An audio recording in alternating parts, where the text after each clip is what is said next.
Boche gold and diamonds. Buy now, pay later. Koottanad town നവീകരണത്തിന് ഭരണാനുമതിയായി.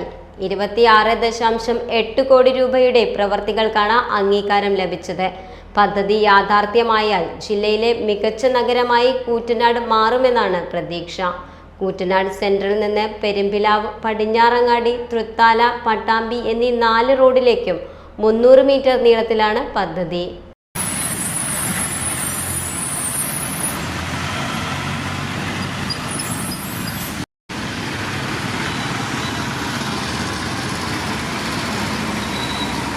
Median signal light എന്നിവയും സ്ഥാപിക്കും.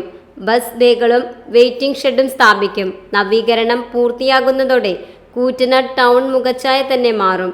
കിഫ്ബി വഴി സംസ്ഥാനത്ത് ഗതാഗത കുരുക്ക് രൂക്ഷമായ ജംഗ്ഷനുകൾ ആധുനിക രീതിയിൽ നവീകരിക്കുന്നതിനായി 300 കോടി രൂപ അനുവദിച്ചിരുന്നു. ഇതിന്റെ ഭാഗമായി മന്ത്രി MP രാജേഷിന്റെ ഇടപെടലിലാണ് കൂറ്റനാട് ജംഗ്ഷൻ നവീകരിക്കാൻ തുക അനുവദിച്ചത്. Time kids pre school, Mannannur road, Vaniyamkulam. .View news. കാഴ്ചകളാണ് ലോകം, കണ്ടു തുടങ്ങുക.